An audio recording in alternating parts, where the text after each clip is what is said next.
Di tengah mahalnya harga sembako, ratusan warga menyerbu gerai sembako murah. Di Johar Baru, Jakarta Pusat, warga berebut membeli sembako seharga Rp50.000, jauh lebih murah dari harga di pasaran, Rp135.000.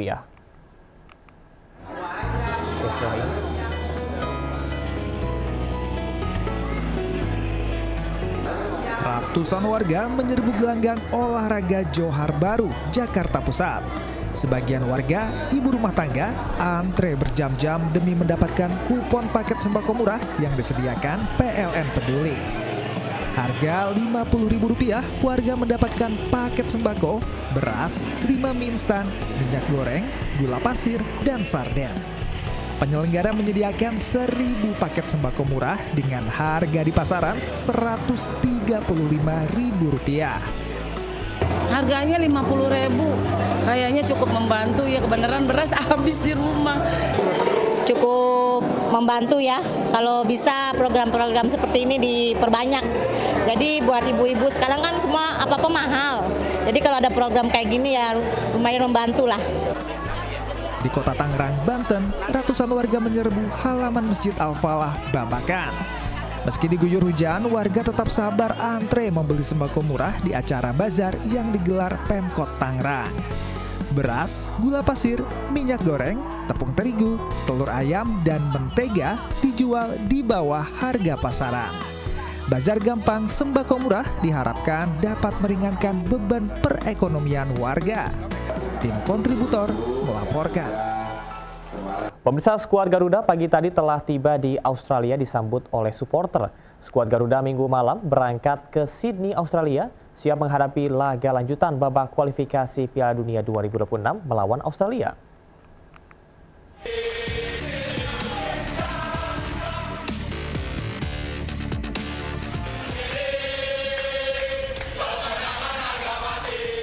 Di antar puluhan supporter skuad Garuda minggu malam berangkat ke Sydney, Australia, siap melakoni laga lanjutan kualifikasi Piala Dunia 2026 melawan Australia di Sydney Football Stadium Kamis mendatang.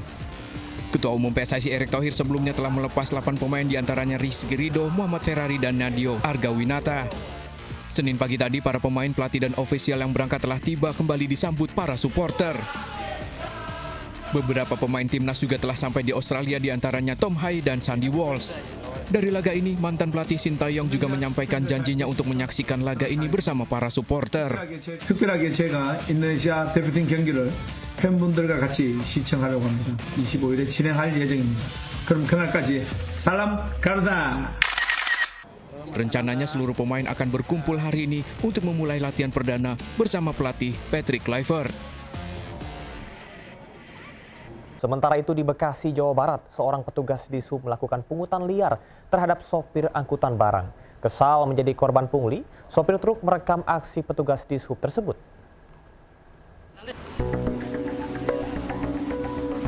Petugas Dinas Perhubungan emosi ketika mengetahui sopir angkutan barang merekam video di Jalan Insinyur Haji Juanda, Kota Bekasi, Jawa Barat.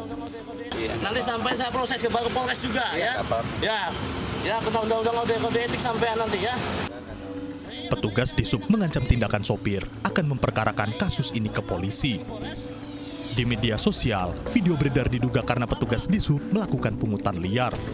Udah tua, paham nggak? Paham ya. Nah iya, sampai mau diproses ke Polres? Nggak apa-apa sih kalau memang ada undang-undangnya, ada hukumnya. Diduga petugas dishub telah menerima uang 1,5 juta rupiah karena kendaraan sopir telah melakukan uji kir. Saat diklarifikasi, Kadishub Kota Bekasi Seno Bakhtiar tak menampik jika anggotanya melakukan pungli terhadap sejumlah sopir. Namun, besar pungli hanya Rp100.000, bukan 1,5 juta rupiah. Apapun terhadap pelanggaran itu, kami sangat menyesalkan dan memohon maaf kepada masyarakat atas ketidaknyamanan ini. Kedepan tentu ini menjadi pelajaran berharga. Kami dapat sampaikan bahwa berbagai hal sudah kita lakukan untuk mencegah ini. Beberapa bulan lalu, kantor Dishub Kota Bekasi pernah digeruduk ratusan sopir terkait pungli. Namun aksi ini tak membuat petugas Dishub tak jera karena pungli tetap marak. Dari Bekasi, Jawa Barat, Rahmat Hidayat melaporkan. Pemirsa, gara-gara laporan penipuan ditolak polisi, seorang ibu curhat ke petugas damkar. Petugas damkar tetap menerima curhatan korban meskipun bukan aparat penegak hukum. Beli apa-apa, Pemuda warga Kelurahan Panjang Wetan, Pekalongan Utara ini curhat ke petugas damkar Kota Pekalongan usai laporannya sebagai korban penipuan ditolak polisi.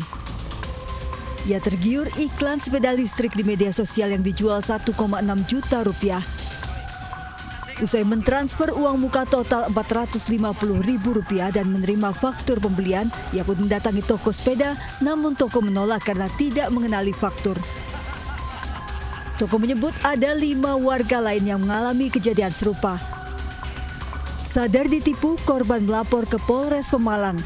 Bukannya mendapat solusi, ia malah diminta membeli kue nastar yang dibuat oleh anak salah satu anggota polisi.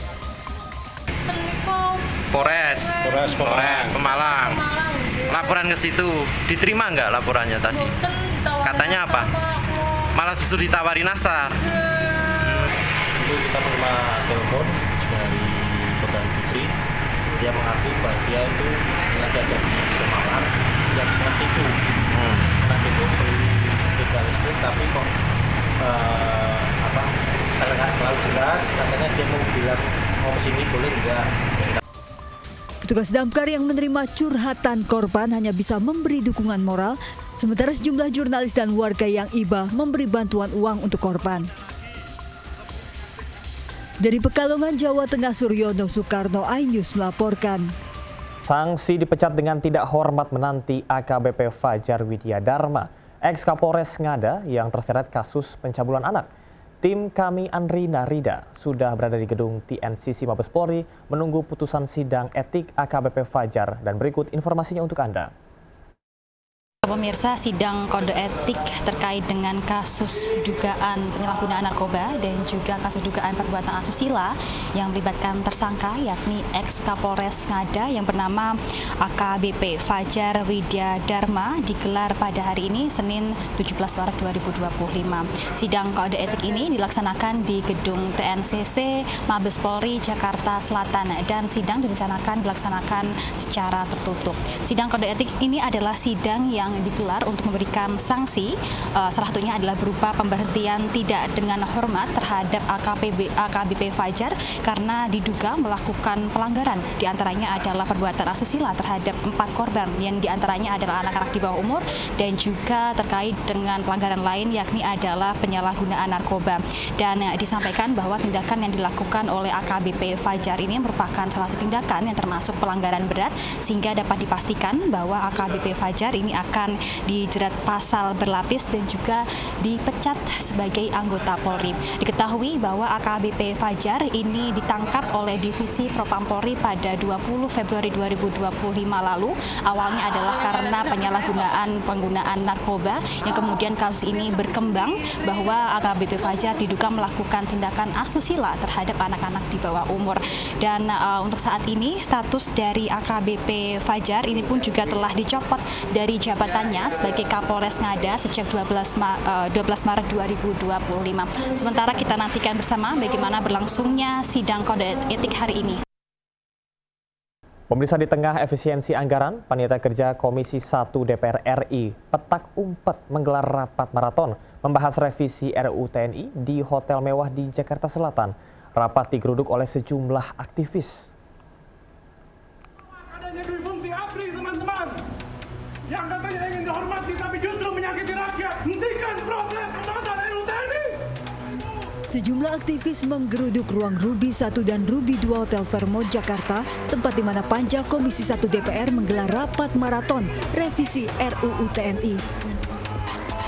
Aktivis Koalisi Reformasi Sektor Keamanan Pemerhati di bidang pertahanan memprotes rapat ini digelar tertutup dan tidak transparan di tengah efisiensi anggaran. Kami meminta agar dihentikan karena prosesnya dilakukan secara diam-diam dan tertutup. Tak hanya aktivis, sejumlah lembaga juga mengecam rapat ini dan mengkritik rencana perluasan kewenangan TNI dalam RUU ini. Terlebih adanya penambahan pos pada jabatan sipil untuk prajurit aktif. Komisi 1 membantah draft RUU TNI yang beredar namun tak menampik soal penambahan porsi jabatan dari sebelumnya hanya 10. pada saat ini sebelum direvisi ada 10, kemudian ada penambahan karena di masing-masing institusi di undang-undangnya dicantumkan, sehingga kita masukkan ke dalam revisi Undang-Undang TNI seperti Kejaksaan Agung misalnya, karena ada di situ Jaksa Agung Pidana Militer yang di Undang-Undang Kejaksaan itu jabat oleh TNI, di sini kita masukkan. Kemudian Ironisnya pengerudukan rapat ini berujung laporan polisi. Sementara untuk menginap di hotel mewah tersebut, kamar termurah di berbagai website berkisar 2,4 juta rupiah di hari biasa dan 3,5 juta rupiah per malam di akhir pekan. Belum termasuk sewa ruangan untuk rapat dan makanan yang diikuti 23 anggota Panja RUU TNI. Dari Jakarta, Tim Liputan iNews melaporkan. Pemirsa, menjelang Lebaran, waspada peredaran uang palsu. Di Gunung Kidul, Yogyakarta, polisi membekuk 2 pengedar uang palsu ratusan juta rupiah. Sementara itu di Cimahi, pemirsa, 2 pengedar uang palsu ditangkap saat beraksi di Pasar Panorama Lembang. Perbedaan asli sama palsu. Kayak gitu ada logo BI-nya nyala. Kalau ininya gini, yang palsu cuma 100.000 biasa. Warga Kabupaten Gunung Kidul, Yogyakarta menangkap 2 pelaku pengedar uang palsu yang nilainya mencapai ratusan juta rupiah usai bertransaksi. Hasil pemeriksaan, kedua pelaku telah mengedarkan uang palsu selama 4 bulan terakhir yang dibelinya di media sosial. Dalam aksinya, pelaku selalu berpindah-pindah di berbagai daerah. Sementara di Cimahi, Jawa Barat, 2 pelaku mengedar uang palsu ditangkap warga saat berbelanja di Pasar Panorama Lembang. Pelaku mengaku mendapat uang palsu dari orang lain yang kini dalam pengejaran polisi. Tak tanggung-tanggung, uang palsunya mencapai 100 juta rupiah. Kita mengamankan sebanyak 100 juta. Ya, 100 juta uang pecahan 100.000 palsu. Para pelaku pengedar bakal dijerat dengan pasal mata uang terancam 15 tahun penjara. Masyarakat diimbau untuk lebih waspada peredaran uang palsu jelang hari raya. Tim kontributor melaporkan.